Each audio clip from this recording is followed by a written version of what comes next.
I created a lot of destructive behavior because of it.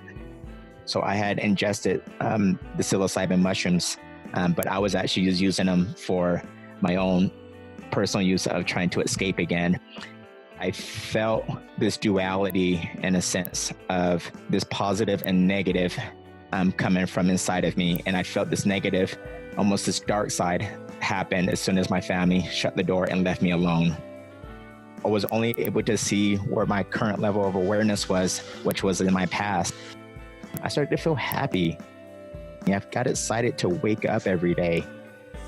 I feel obligated to share this with people, show them to the door and see if they're willing and want to walk through that door and see what's on the other side, see what's inside of themselves, see the capabilities, their faculties, and the abundance that's awaiting for them.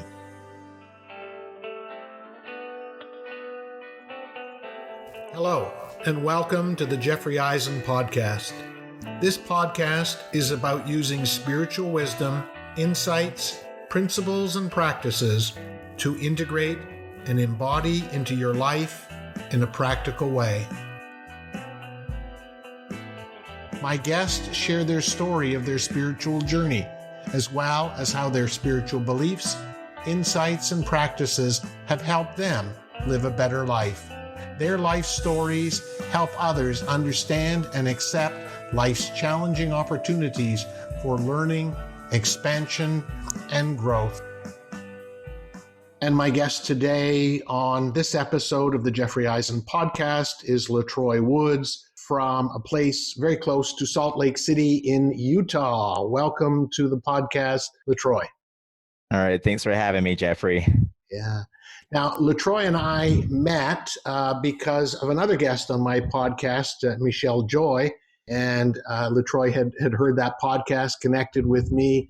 We had a wonderful conversation. And you've heard me say this before many times on the podcast.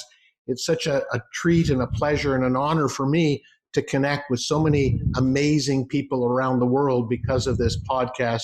Letroy and I had a great conversation. He told me a bit about his life story. It's extremely touching and moving and uplifting and inspiring.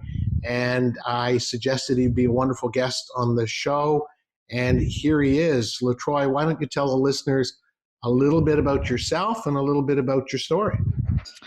Okay, well, I really feel that my story may sound very familiar to a lot of people's.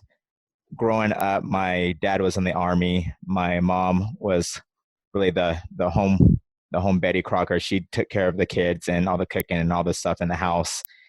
And so with my dad being in the military, he spent much of his time on assignment away from home quite often. And so it was really myself and my siblings with my mom that were in the house most of the time. And so that's really where I feel my story really began. We lived in about 7 different states: Hawaii, Colorado, Indiana, Tennessee, Texas, and now Utah. And the transformation of moving from place to place as a kid was something very difficult for us to get used to. But as time went on, it was something that I became accustomed to and looked forward to being around new people, new ideas, and new areas. And so as we came to Utah, it was about every 2 to 4 years that we were moving, and we end up coming to Utah. And that's where my dad got out of the military. And at that point, shortly after moving to Utah, my mom and dad divorced.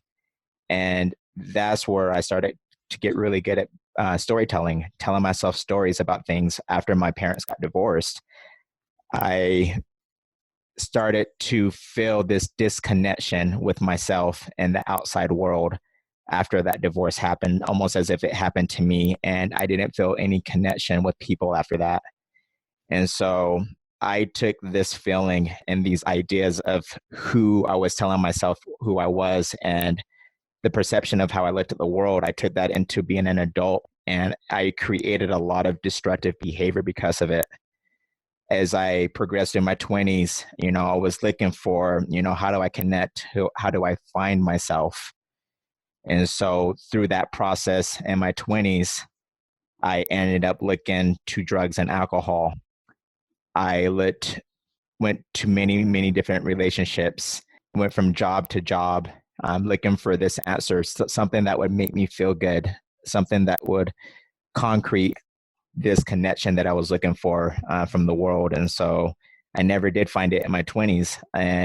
But what was actually happening is while I was building destructive behavior, this negative emotion inside of me was building up.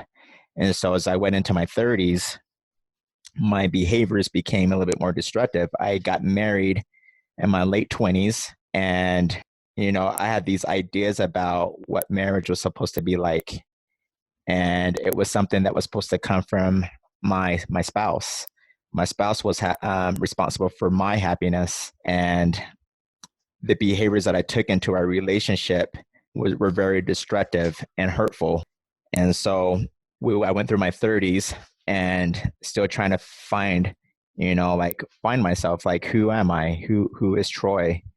What am I here for? Like, what am I doing? I never really asked myself any good questions and never really sat down with myself to get to know who I really was. As I became older in my adult years, my relationship with my parents became less and less. I never really shared with them anything about the things I've done, about my life. I felt a lot of shame and guilt about a lot of things from my parents' divorce, and then just things that I've done in my own personal life. These things I also never shared with my wife. And so my awakening actually came about at age 39.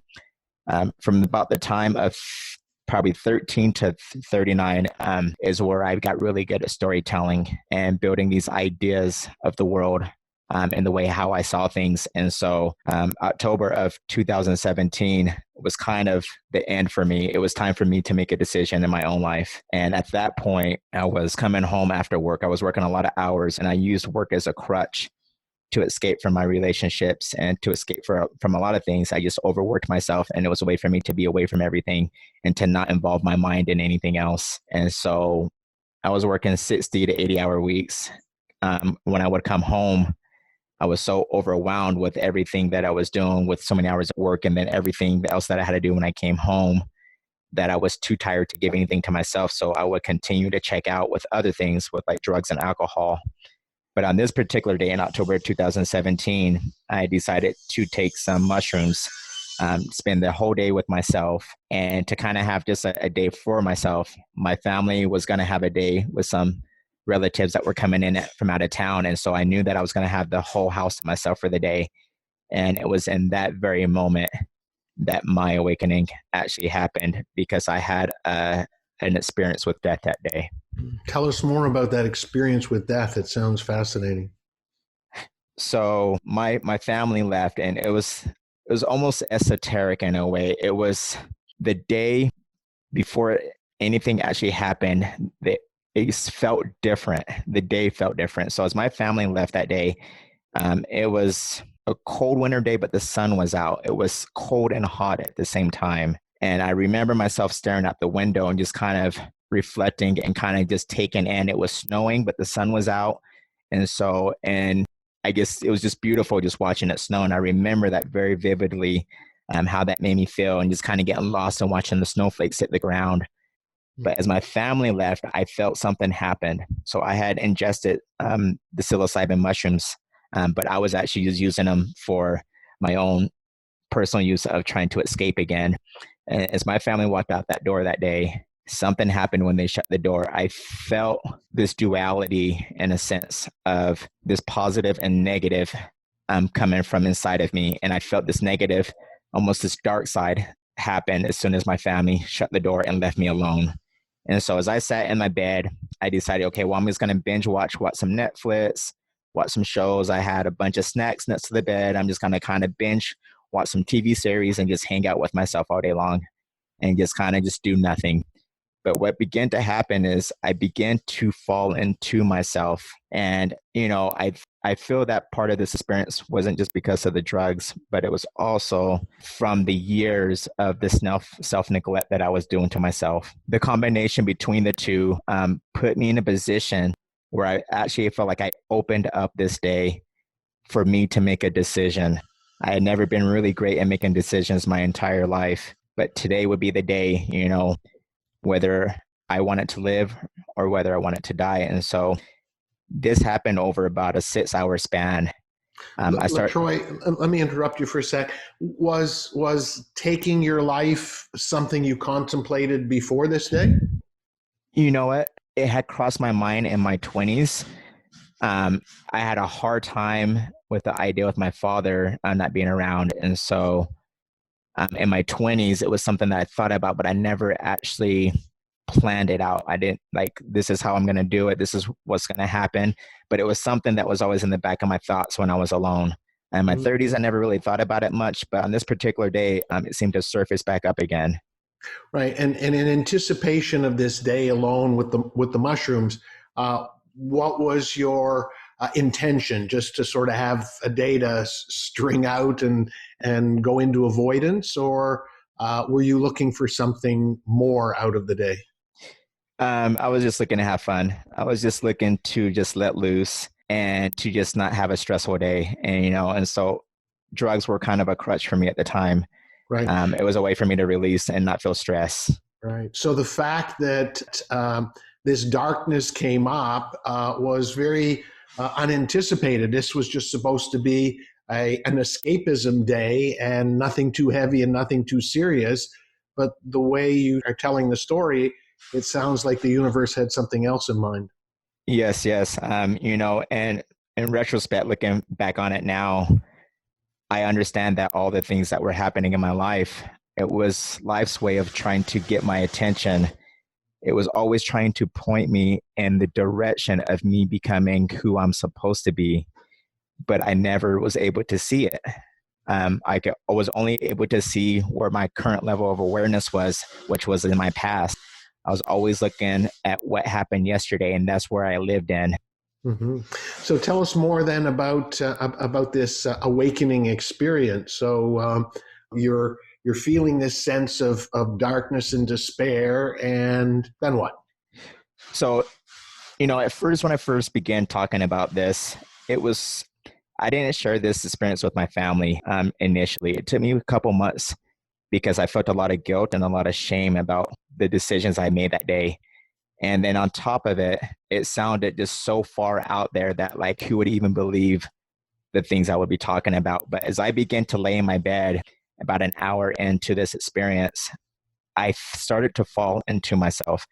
It was as if I was looking from the inside out, and my body began to become paralyzed, and I was seeing things through my eyes from inside of myself, if that kind of makes sense. I was just watching things like in this motionless body as I began to fall deeper and deeper into myself. And as I began to do that, I kind of felt this cloud. The deeper I went down, I felt this cloud of like darkness almost come with it as I went deeper into myself. And the voices began to start. And there were voices, but they weren't like in human language, but it was something that I could understand, but it wasn't like in human words. It was almost the dictation of, the devil on your shoulder and God on the other shoulder, the battle between like the good and bad side of me. And on this bad side of me, it was this voice, it was this constant chatter of, you're not good enough. Maybe you shouldn't be here. You haven't done anything with your life. And it was constant, constant. It wouldn't shut up. And it wasn't like it was in my ear. It was just like this whisper that was just kind of whispering to me the whole time. And, as I began to go, I started to like almost engage with that voice that was saying these things to me. And on the other side of me, if you call it God or whatever it may be, but it was this good side on side of me. And that voice only said one thing, and it said, everything's going to be okay. And never said anything else after that. But the chatter on this other side just continued and continued. And I began to fall deeper into myself in this conversation with this negative side of what was speaking to me at that time. Mm-hmm. So now, flash forward, this is obviously a pivotal moment in your life. It was only a couple of years ago. Um, I'm here talking to you, so you obviously chose to stay with us. And the voice inside that didn't say very much, but did assure you that everything was going to be okay, sounds like to this point, won out over that negative, dark chatter. How has it changed your life? Well, I really didn't know what to really take from the whole experience. I was like, okay, well, maybe it's the drugs. Maybe it was just the drugs, or, what does any of this mean? Okay, well, I chose to live, but what am I supposed to do now? Like, what did any of this stuff mean? And so the first thing that so it started to come as this knowing, this thing inside, that voice that said that everything, that really wasn't a voice, but said everything was going to be okay, began to speak to me every day. And so the first thing that came to me was I needed to stop lying to myself, and I needed to stop lying to other people. And it began to open something, like I opened a door inside of me and I went through it, and I started to open myself up to life, to myself, this relationship with myself. And as I began to do that, things that I've normally would have never dived into started to show up in my life. I started to start asking myself some different questions. I started questioning life itself, questioning my belief systems. And as I began to do those things, I started to feel this different feeling inside of me growing. I started to feel happy, which I never felt my entire life, not from a little kid. And that started to come back to me. I got excited to wake up every day. And so things were starting to be given to me. I was open to the ideas of like, okay, like what's next? And so, meditation was introduced to me, and I openly accepted, okay, well, I don't know what it is. I put no judgment or ideas about what it is or isn't, and went to the meditation and learned meditation, which really helped me to learn to sit down with myself and to dive into what the true nature of what a human being is, who I am, why I'm here, and start that conversation. I started to say affirmations and gratitudes, and I started to build this foundation from the inside out of Yeah. this is how to build my life. Let me just stop you there for a sec, Letroy. It sounds like your life up until this awakening was much more focused on the external, the job, escaping from drugs, what your parents did to you, and all of those things. What you seem to be describing is the awakening of a part of you that is very different than that. Would you agree with that? I would agree. And so when I came out of it, this kind of goes back to the conversation we had when we first met. I had a flash. A flash happened to me. It's almost like the dramatization of when you're watching a movie, and at the beginning of the movie, it shows this flash of everything, that little clips that happen for the whole movie. And then it starts from the backward beginning process. It starts from the end goals. This was shown to me. My whole life was shown to me within, like, it was like I blinked my eyes and my entire life was shown to me right before my eyes. What the funny thing was, as I came out of it, these things started to show up in my life, these opportunities, the abundance that I was looking for was always there, and I didn't know it. And so as I began to trust in this idea that was me, that wasn't me, and started to internalize these things that were shown to me in that flash, started showing up one by one by one. And I began to trust this process, to have faith in something I couldn't see anymore, instead of externalizing and going after money and going after the cars and the vacations and all the stuff that I thought was supposed to make me happy. I took that backward process and really just tried to tell myself I need to forget everything that I ever learned because it was hurting me. And Mm-hmm. as I began to do that, these things started to open up. And like in 2 years, I've accomplished more in 2 years than I have my whole entire adult life by going through this process. And it's been beautiful, and it's hard to explain because it's an experiential experience. Me trusting and experiencing and taking action and having faith and learning the faculties that are within a human being. Got it. Yeah. I'd like to talk a little bit, and thank you so much for all that background. The purpose of this podcast is to help other people, and I I'm truly sorry that you had to get as low as you did to get to this, to that choice point where you chose to go within. Let's see if we can help the listeners a little bit on some ways to get to the place where you got to without having to get as low and desperate as you did, because I'm sure there was a lot of pain and suffering for you and your family. And this podcast is about giving practical advice and practical tips. How can we help more of humanity get to where you are, to what I've experienced? You said it's very experiential, and it is, but how can we help people have that experience that we did?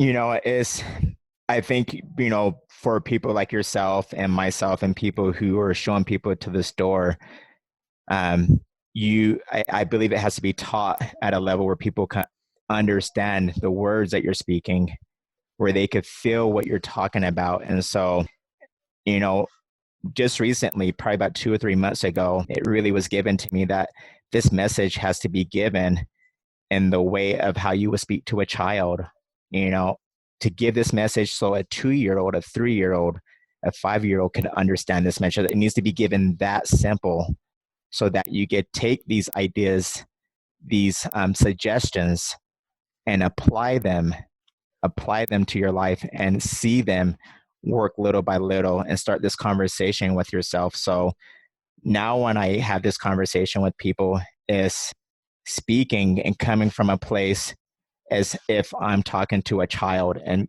making this simple, because this whole process is simple.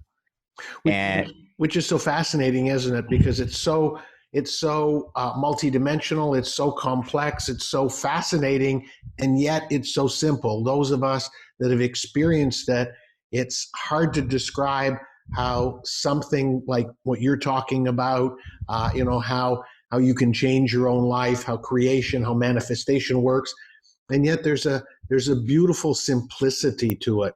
And I would agree with you. I just want to pick up on something you said, and I think that's wonderful that you're starting to talk to people as if they are a 2-year-old or a 5-year-old. My advice to the listeners is, in order to get it, you need to let go of all of the preconceived notions, all of the conditioning. You need to put your mind back as if you were a 2-year-old or a 5-year-old. You need to let go of trying to figure out this stuff and just try to absorb it like you would imagine a 2-year-old would, because they don't have the mental capacity, they don't have the maturation that we as adults do. And I know in my work in coaching, I find a lot of people try to figure this stuff out.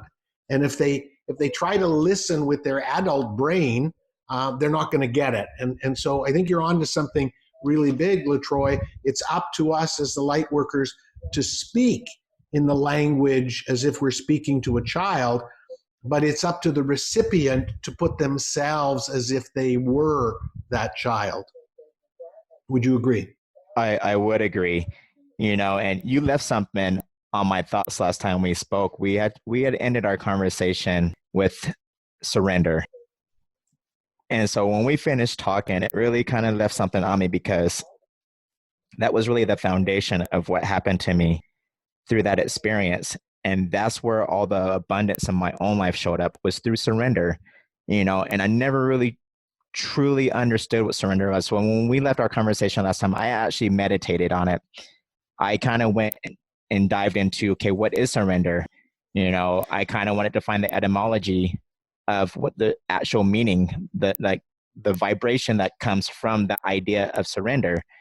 And as I began to look it up, it said to give up or deliver over, give back, or to give oneself up. And as I went through my own process of this journey that will be to the end of my physical being here on this planet, is I had this idea of who Troy was. I was given a lot of ideas of who Troy was, and they were all false. I now choose to create this idea of focusing on my energy and focusing on the stuff that's inside of me, because the outside world is only a reflection of what's in me. And I never knew that before.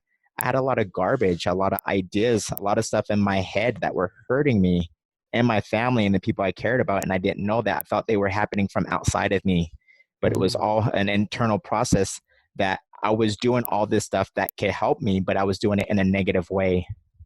Yeah, that's interesting. That goes back to that day, that a day of awakening. The loud voice that was talking so much really was that false self. Really was that part of you that came from the external conditioning, and the true part of you. And I loved it, and I'll always remember how you've said this. You know, the spirit within, the source within, was so succinct and so to the point, and just simply said in a very loving way, everything's going to be okay. And that, metaphorically, for me anyway, represents how I feel when I go within. There's not a lot of gibber, there's not a lot of talk. It's just very very succinct, very to the point, very articulate, just a few what I interpret as words. Obviously, it's an energy coming through, whereas that gibberish part of you, the judge and jury within, really represents all of what was your external life.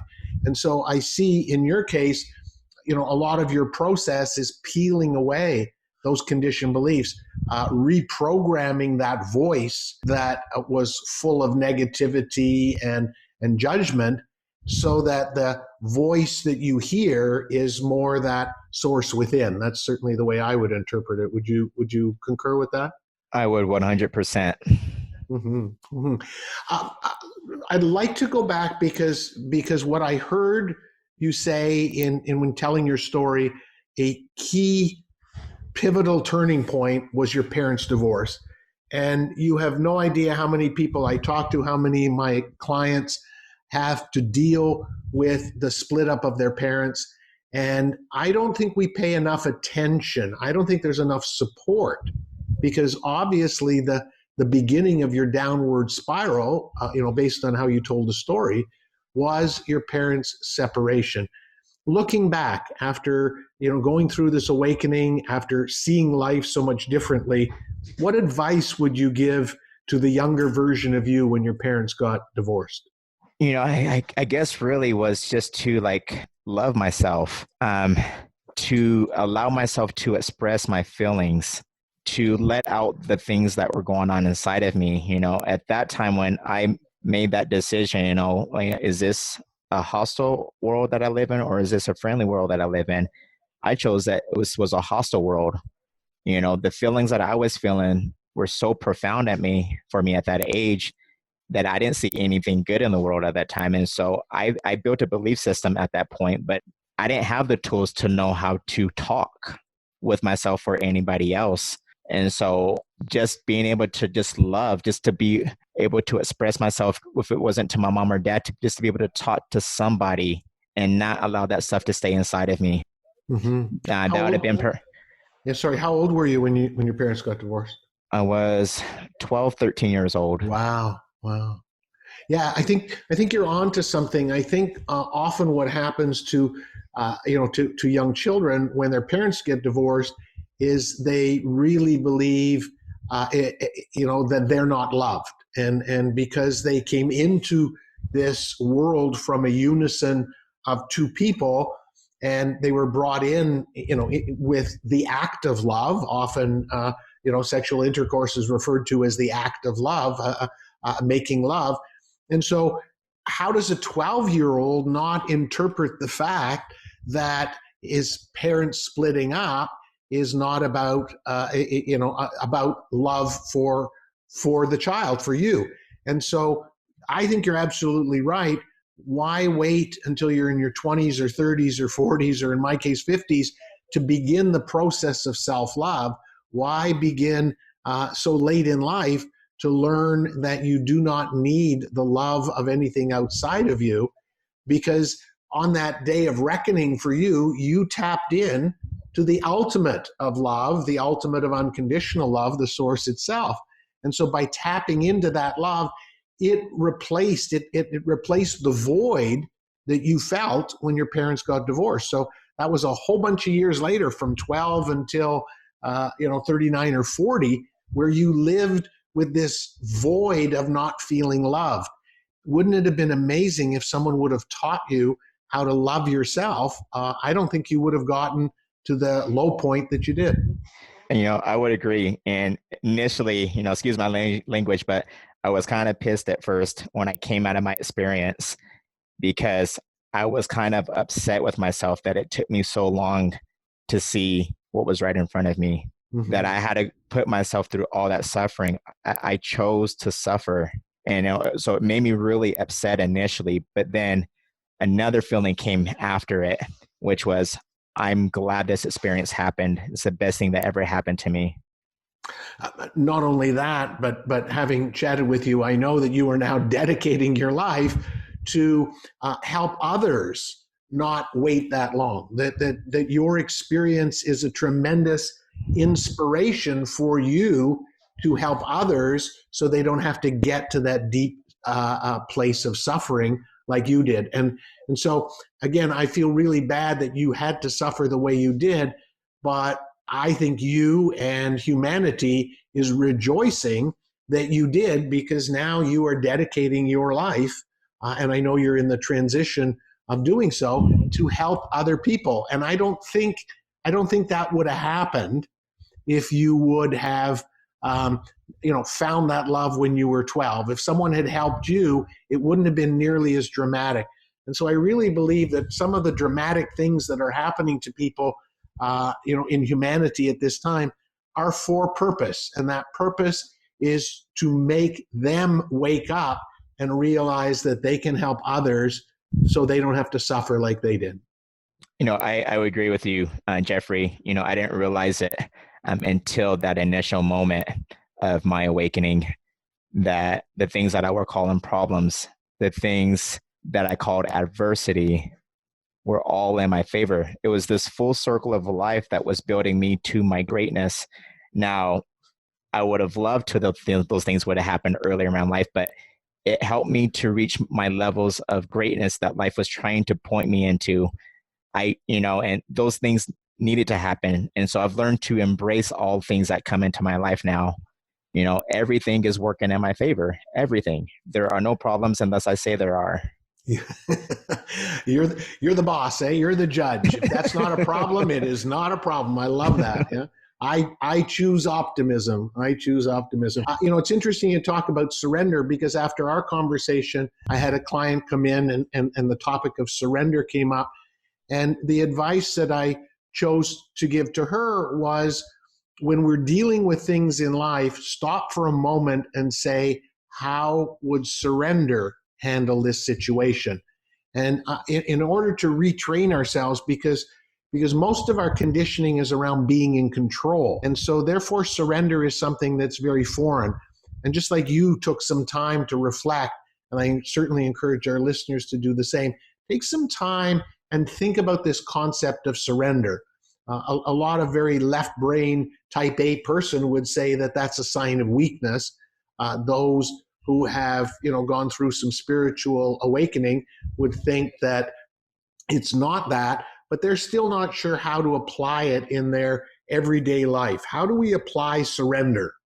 And I think that it's a process of re-educating ourselves to look at how would control handle this situation and how would surrender handle this situation. And I think that our listeners would find, just like you and just like me, a lot of miracles come into your life when you give surrender an opportunity, and it is definitely not a sign of weakness. Letroy, why don't you tell the listeners a little bit of how your career is transitioning and how you are using your difficult situation from a couple of years ago to transform you and what you do for society and for mankind? So the last, say, probably 20 years of my adult life, I've worked retail. And so as I came out of the transition from the old idea of myself into the source of what I am, I started to question things, and as I began to trust what was coming from me, I realized, okay, well, I need to leave my job that I was at currently at 14 years of being there. I had to leave. that my potential, I saw the potential of what was inside of me. And it was nothing to do with my job itself, but I had to leave so that I could follow where that potential was taking me. So I had this conversation with myself for about a year until I fully surrendered to it. And I just said, I'm going to do it. You know, I had it with myself. I had it with my wife. And it was very scary because you get comfortable. You get comfortable in this idea. This is what I'm doing. I've been here this long, you know, retirement, all these things, these ideas that we have in our head. I gave it all up after about a year and a half, and I quit my job. I went to another job. But then as I've been transitioning at my other job, I've been there about 8 months. There's something inside of me that wants to come to life, that wants to come alive. And I know the service that I know why I'm here now, the service that I'm supposed to provide. I believe we're all here on planet Earth to solve a problem. We're not here just to collect a paycheck, go on a couple of trips, buy some things and die. We're all here to provide some type of service. And I know for myself, I feel obligated to share this with people, show them to the door and see if they're willing and want to walk through that door and see what's on the other side, see what's inside of themselves, see the capabilities, their faculties, and the abundance that's awaiting for them. That's what I'm supposed to do. And that's why I've taken this level to share my message out there, to go on podcasts, to go speak in front of people, things that would have made me uncomfortable before, to give back with intention to help people get to the better part of themselves, just like I'm learning to do for myself. Fabulous. Fabulous. As well as that, I understand that you do some coaching as well. Is that correct? That is correct. Yeah. All right. So why don't you, we could probably go on for a lot longer. I loved having this conversation with you, and I love how inspired I feel. Again, I feel bad that you had to get to that low point, and I know that you would agree with me that if we could help other people from finding what you found, finding what I found, without having to go through that dark night of the soul, so to speak, we would love to help them do so. How can people get in touch with you if they're interested in just talking to you, if they want to have you on a podcast or a speaking engagement or even coaching? Please share with the listeners how they can find you. Best could be reached on LinkedIn at Letroy Woods. That'd be LetroyWoods. I'm more than welcome to text. Phone number is 801-529-0724. Or you also can find me on Facebook at Letroy Woods as well. Those would be the best ways to reach out to me. And, I came into this conversation with the intent to bring awareness, to give value. That was the whole purpose of speaking with you today and the listeners today, Jeffrey, was to bring value and awareness to this topic and to show through a simple act of a conversation that's where this whole process takes place. Yes. And I would add to that, I would suggest that I think it's a great first step to listen to our conversation, but then as you did and as I did and I continue to do and a lot of other people do, begin that conversation with yourself.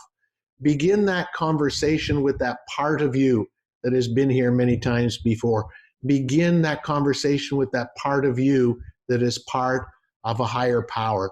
Begin to have a conversation with the authentic you and let go of some of the conditioned beliefs so that you too can realize that you're here for more than just a miserable time or a good time, that you're here for a higher purpose. Thank you, Letroy, for being an amazing guest on the podcast. I greatly appreciate it.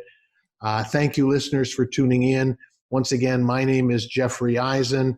I'm a spiritual life coach, the channeler of Shaltazar, and an energy intuitive.